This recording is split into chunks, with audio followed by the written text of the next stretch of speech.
The next 5 minutes may change the way you see the world, the people around you, and your own future. Proceed with caution.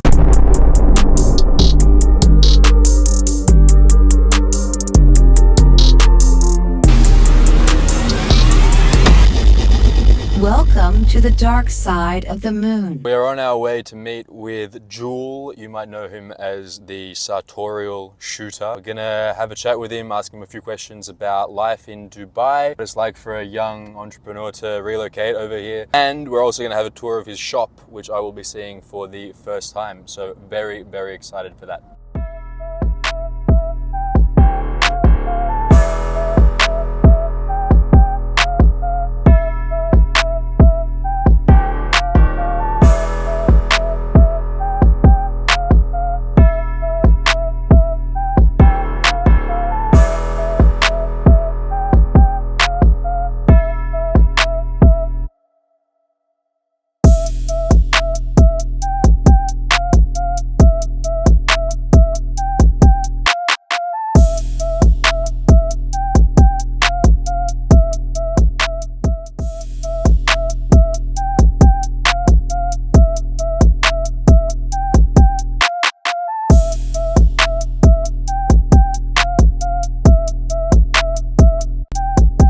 This is a city where if you really have that extra energy to succeed, I think it's the best option out of all cities in the world. Yeah. The energy you put into succeeding in any other city, your ROI will not come close to doing it in Dubai.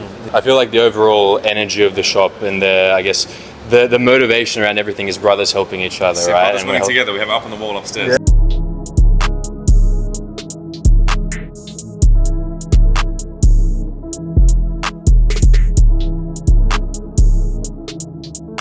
I saw the direction Australia was going in a long time. Communism was creeping in, that masculinity was clearly under attack. Not just masculinity, but femininity too. Traditional values are under attack in Australia. Here they are protected, so I choose to be here. I'm a bad guy in Australia, bro. Whereas here I'm just a normal person. Probably won't put this in, but I'll show you. Look at this.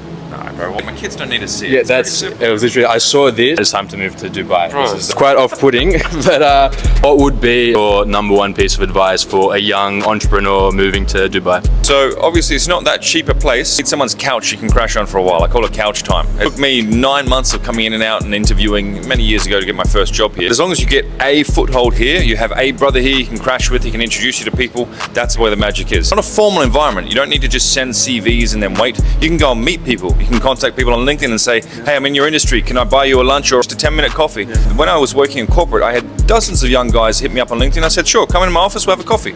It's a friendly environment here. Everyone wants to see you win. So be very social, because you don't want to be sitting here not making money. It is a bit expensive at first, but of course, once you got the money coming, you're not paying tax. Yes. So you're going to make a lot more money than in Australia. Yeah. Primary advantage of Dubai is that it is tax-free, right? But I agree 100%. It's all about networking. I think probably the initial month and a half is going to be the most challenging period for young people here. Targeted networking. Find people in your industry and just say, hey, can I come to you, your favorite coffee shop, just to buy you a coffee and just talk about the industry? People are open to that here. It's huge. Yeah. I was going to ask, because like we said that Dubai is obviously a very safe, very welcoming city. How much do you feel that has to do with Islam and the fact that everyone here essentially has a belief in God? I think the fact that the legal system is backed by Sharia and by Islam is very useful, because it keeps certain agendas out of the schools, let's put it that way.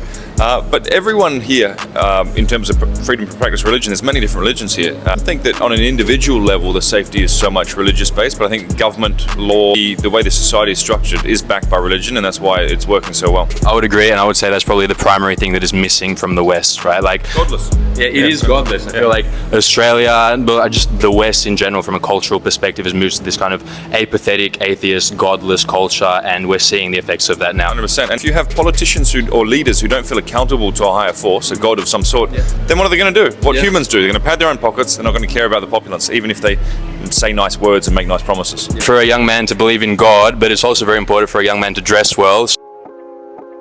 I think it's a good thing, and I think of all different ways to level yourself up, the one with the highest ROI, the one that's easiest, is going to a tailor and investing a bit of money. Because obviously it has benefits in terms of your social capital, it displays a certain level of self-awareness, social intelligence, and also, if you want to be a professional, why not dress like it? The atheists, to me, they're shooting themselves in the foot.